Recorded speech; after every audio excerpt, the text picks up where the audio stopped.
Welcome to Aging Gayfully. We're about adventure, leisure, travel, being a citizen of the world, traveling to destinations, and being a part of the global community as we age and prosper in body, mind, and spirit.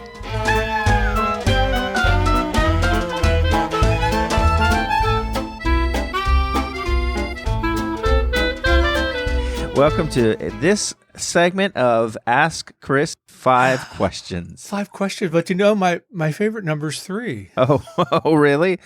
Then I will ask you 3 questions and then add 2 more on. How about that? Well, I have to check that because when I was younger, my favorite hockey player wore number 5, Bob Plager. Now that's taken me back into the late 60s, early 70s. I'm from South Florida, so I don't know from hockey.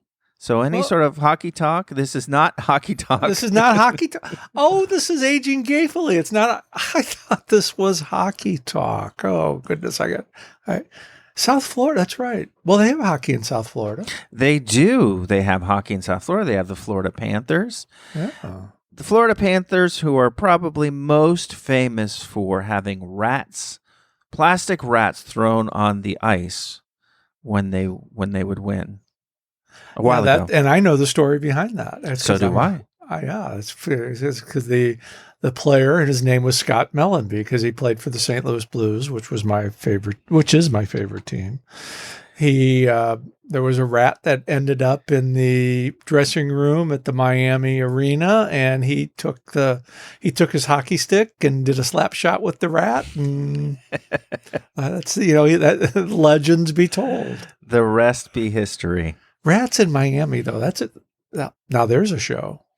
Yeah, well, there is a show, but we want to keep our Miami audience. So we want to keep our Miami audience for sure. So I will tell you, though, that was a pretty special year in Florida Panthers history because I believe that they went to the Stanley Cup Finals. They went to the Stanley Cup Finals. It was like their 3rd or 4th year in existence. They went to the Stanley Cup Finals. It was exciting.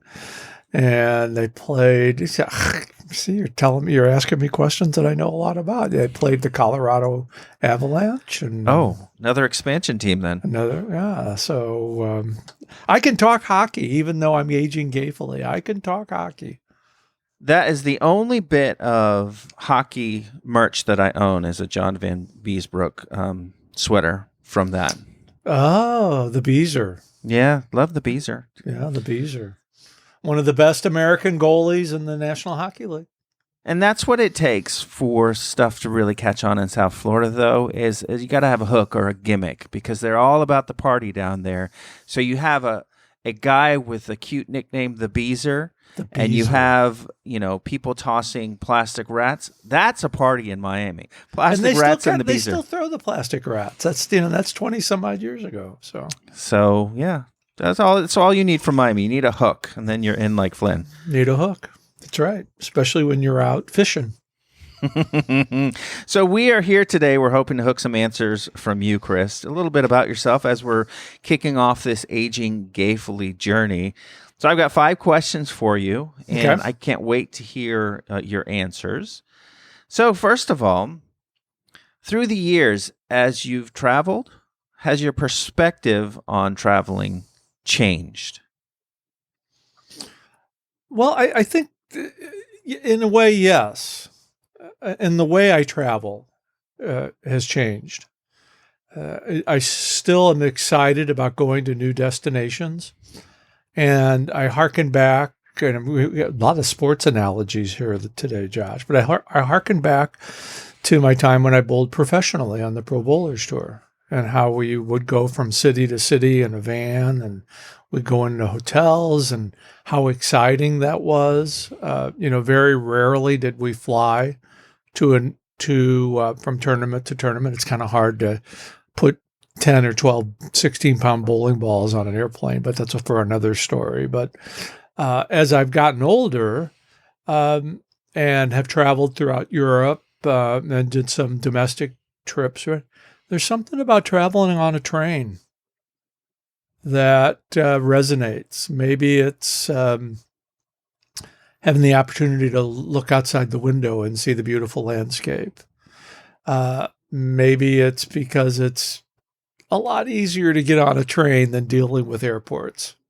Yes. And then after you've taken a train in Europe, then you realize what train travel is all about, how wonderful it is. So, yeah, it's evolved for sure. And that's, I think it's, at least for me, uh, uh, Aging Gayfully kind of resonates with trains because you can just kind of settle in, let the conductor come by and punch your ticket, and just kind of enjoy the scenery. Well, that sounds lovely, though my mind is still stuck on you traveling from place to place in a van. In my mind, John Candy is there. and Well, yeah. bowling balls are like going back and forth in the van, just knocking around. That one of his wonderful movies with Steve Martin, Plane, Trains, and Automobiles. I mean, John Candy was certainly was a legend, but that I kind of harken back to that time when traveling the country in an orange van with my friend Randy, and going from tournament to tournament, and how fortunate I was to have that experience. And I think that's kind of why I've always enjoyed traveling and new experiences. And goodness, I may be even anticipating a question, but maybe I may have a question for myself. Would I be a nomad in a motorhome? Would you? Or in an orange van? Or in an orange van. That orange van really had it going on. It was cool. But, I've thought about that. I have a friend, he's just turned 60. He's a nomad going across the country, living in his motorhome, working remotely. But I kind of think my driving days are long trips are those days are over. Yeah, I think so. Yeah, I don't know that I would be a big fan of living in a place that could roll away if I forget to set the brake. Well, especially here in Florida, when it could just kind of fly away. That's right. That's right. Or in Tornado Alley, either or. And, I grew up in Tornado Alley in St. Louis, so I get it. Yeah. Did you? But there's just something about train travel, and especially from Barcelona, where you can get on a train in Barcelona and be just about anywhere in Europe. Yeah. Yeah. Within a few hours or even a half a day. Like Barcelona to Geneva, there's a couple of stops you got to make, but you could be in Switzerland in 12 hours. It's amazing to me as an American. Yeah. Okay, so we talked about your travel situation with the orange van and how you had to deal with heavy balls. But have you encountered any other unique challenges as a person of your age, but then also as an LGBTQ individual as you travel? Like, what unique challenges does that combination offer? Well, I think the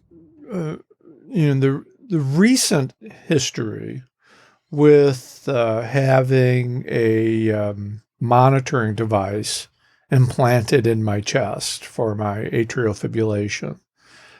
There's some advantages and some disadvantages to that. But the advantages is you get kind of put into the front of the line through the security check because you point, I've got one of these things, because you don't want to.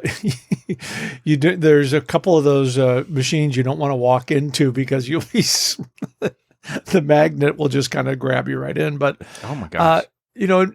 But what that does is it makes you a little bit more mindful of the unique needs that some seniors have as they travel. And it's okay to be able to talk about that and recognize that and demonstrate that to those who are checking you in. Right.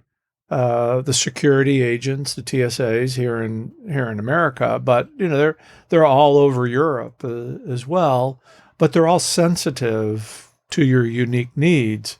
You just have to feel comfortable in telling them. One of my latest fashions in senior care is hearing aids. Yeah. And boy, hearing aids and headsets. It's kind of like hearing things in quadraphonic, but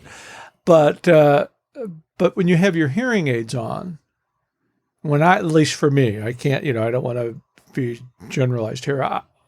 If I'm not hearing somebody clearly, I just kind of point to my ears. I said, can you talk a little bit slower, a little bit louder? Because oftentimes people don't, they're so busy, service-orientated people, they're so busy, trying to take care of the person that's in front of them with a mindset of, I got 5 or 6 people behind that person. But if you're comfortable enough to recognize that this person's busy, but you've got your own needs as well, just kind of politely point them out. I'm having a little trouble hearing today, and I've never had a problem when I've been willing to demonstrate or talk about what limitations that I may or may not have as it relates to going through security or talking to a service agent. It's something that I think you have to get comfortable with as you age. It's a vulnerable place to put yourself in. It is, because aging is a process, and some of us age quicker than others, and some of our skills and abilities, they change, and it's hard to accept. I mean, it was hard for me to accept that I needed hearing aids, but what was my balance? Did I want to miss out on something and keep asking people, "What, Josh? What did you say? What was that?" Or did I want to just kind of enjoy life? I decided that I want to enjoy life, but I did make sure I got the right color of hearing aids so they matched with my beard, and it's like I didn't want that bone color. So I got a pair of silver earrings. Listen to me. I got a pair of silver hearing aids. I got them right here. They match my glasses and my wardrobe and my beard. So you gotta have the accessories. You gotta have the accessories, and that's when you can really demonstrate your aging gayfully, when your hearing aids match your accessories. But it's so funny. But that's a perfect example of embracing the inevitable and doing it joyfully or gayfully. Is that okay? Well, this has got to happen. This has got to happen, and so I might as well just fly my flag while I'm doing it. Resisting the process exasperates the process. I'm relish aging gayfully. Now, I should be thankful to my 5 siblings who are all older, so I've had good examples of what that looks like. And I know in my own mindset that no matter how old I get, I'm always going to be the youngest in my family. Excellent. But with that, we all have to come to that comfort zone as we age in all facets of life. I think the more you embrace the aging process, the easier it becomes, even when those difficult days appear, when you're not feeling well, or your hearing aids aren't working, or there's another calamity that happens. It's that level of acceptance, and we all find it in different ways. So, yeah, one of the things that you have to do then is just accept your limitations as you're traveling with health considerations and energy considerations. And so I assume that that's something that you plan for now. energy is that is the telltale sign.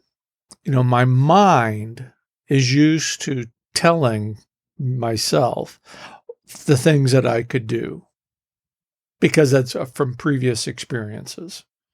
It's like, oh, well, that drive from Fort Lauderdale to St. Louis, oh, I could do that 15, 16 hours straight.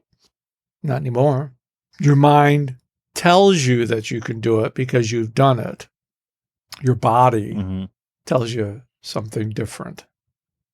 And it's that delicate balancing act about what you know you could do versus what the current reality is, and accepting that and saying it's okay. It's not, it doesn't take away from any of your skills or abilities. It's just recognizing where you're at and enjoying it and living it in the moment. And I think often lose track of living just in the moment and enjoying what we have. I'll use a caregiving analogy here, is that some point in time, we're all going to need a caregiver. Why not enjoy the days as you have them and live in the moment? And that's one of the components that Aging Gayfully is all about. Seems to me that another important aspect of this is always be open to learning new ways of doing things. The analogy that I think of is when we're a kid and we're growing up, and we don't know how to do something, we're told, well, you can learn how to do it. And usually, yes, I can learn how to play a sport, or I can learn how to do this, or I can learn how to do that. And it is a series of you telling your body how to do something and then learning how to do it through repetition and muscle memory. And that ability, as you age, you can't, as you're saying, you can't have your brain tell your body you need to learn how to do something new. It's more about your brain being elastic enough to figure out new processes and new ways to do it that aren't necessarily reliant on just brute force or brute strength or dexterity or anything. And that takes a tremendous capacity for the person to learn and to want to learn. Right. And it's recognizing your own skills and abilities and how it relates to what you are in that stage in your life. And I'm kind of amazed at this myself. I'm kind of into, I want to have a garden.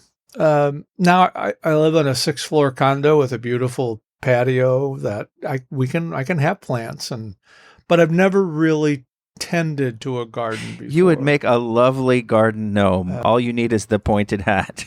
All they need is, maybe that's a product for Aging Gayfully. We'll have to work the on pointed that. hat. But I didn't have the time to do gardening before. Now I have, not that I have more time. It's just my time is allotted in different areas because, for instance, I can't. I might be able to go and bowl a game, but I couldn't go out and bowl for 2 or 3 hours like I used to. My body would respond unkindly to activities like that. So you find different activities that match your level of skill. Is not the right word because I have no skill when it comes to gardening. This is like learning a new trick. But it's appealing because it's something that I know that I can learn to do that will be satisfying. Just as bowling was very satisfying. It was extremely satisfying to me. Well, 24 300 games and 3 professional titles. I look back on that experience and say, that was freaking awesome. But I'd be kidding myself if I thought I could go out and bowl competitively today.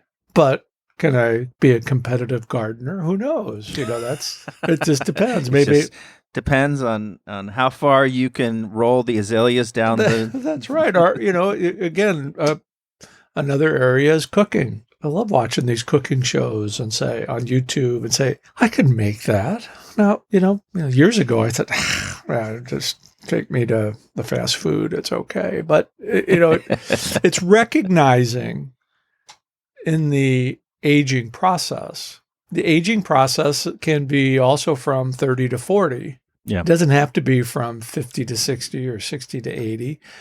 We're always aging in one facet or another, and we're always evolving. Why not accept it? That's why this concept of aging gayfully, it's such a play on words, but it's so true. Well, why wouldn't you want to age happily, gayfully? Why wouldn't you want to embrace life, all facets of life?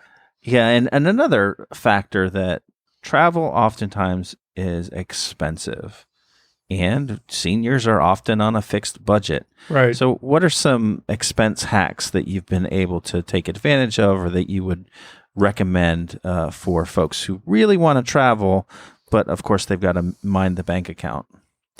Well, a couple of things. Always try to plan in advance.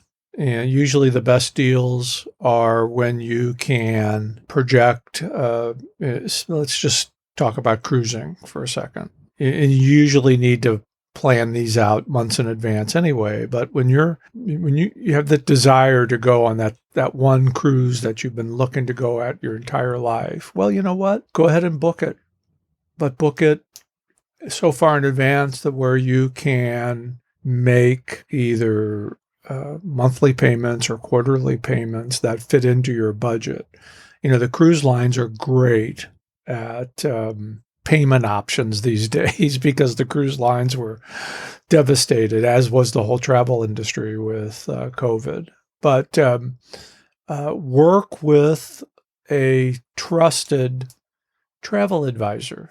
It's great to go on the internet and look at all the different options that are available. When you're working with a travel advisor, somebody that's been in the industry, they can usually find the best deals for you. And look for somebody that has a senior clientele that understands the senior traveler. And it's kind of like anything else. Everybody has their own specialty. Travel advisors are really are there for their clients, and they can help you through the maze of information that can sometimes make travel difficult. Well, I'm sure that there's hundreds of travel folks out there who, well, I don't know about hundreds, but it's probably pretty important to find someone who has experience both with seniors and with special considerations that gay folks might have. Exactly. Traveling abroad, especially, certain sensitive situations, or go there but don't go there type of thing. Right. And there are a plethora of travel advisors that are senior focused, that are LGBT focused.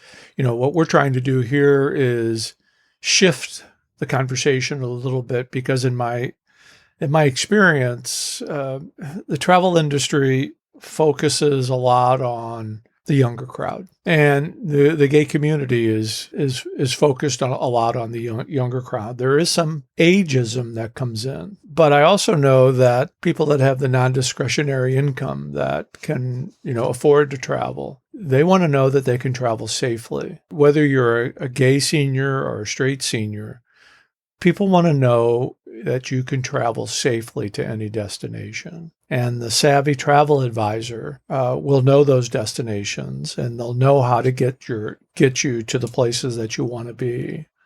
And there's some people that just kind of want to explore. I'm kind of one of those people as well. But I also know, as I've gotten older, that my explorations have changed just a little bit, that I'm a little bit more conscious of where I'm at. How close is public transportation? How close are taxis? In Barcelona and Spain in general, there's taxis right around the corner, no matter where you're at. And the high-speed trains and the public transportation are readily available. Not so much in the United States, though.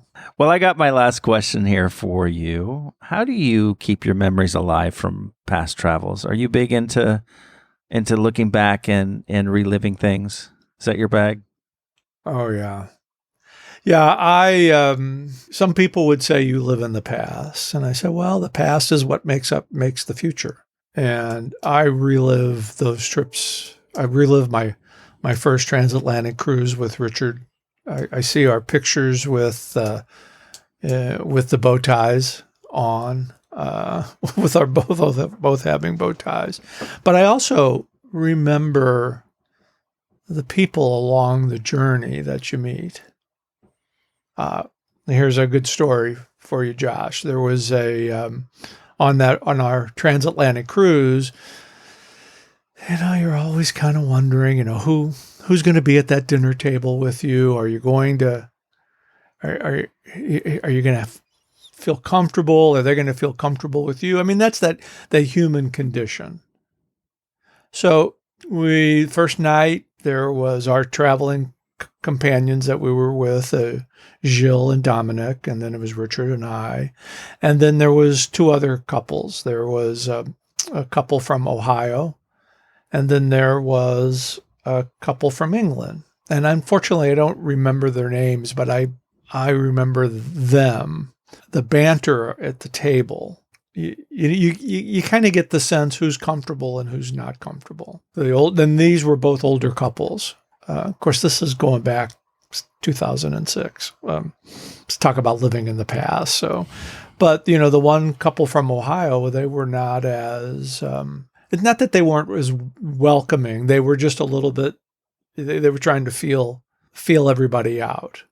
But the couple from England, instantly they were comfortable with everybody at the table. That 2 weeks, the relationships just continued to grow at the table, and where we were freely talking about all of our lives and our likes and dislikes and commitment and love and family and all these things. And people just have the opportunity to talk to one another one-on-one or, in a small group like this. We find out that we're really not that much different. We all have the same desires. And it's my common theme that I've talked about for years on podcasts and presentations, and everybody understands what love, care, and commitment is all about. Everybody wants to experience it. Everybody wants to give it. Doesn't matter what side of the fence you're on. Those three components are a necessity in life. And it was played out, especially when the gentleman, the English gentleman, he leaned over to me and he says, "I think you really like this person." And he was pointing at Richard. And he said, I just remember saying, "Oh, does it show?" That's very sweet. We lost, very rarely would you see somebody else, see them again. But he corresponded with me for a couple of years. I think that's an example of a society that we all want to live in. And I think that's what travel does. It brings people together from diverse backgrounds, different cultures, different times in their life to remind us what's important in life: love, care, and commitment. And that's what Aging Gayfully really is all about, finding that love, care, and commitment so that we can age happily. It's just, might be easier if you're gay to age gayfully, but not really, though.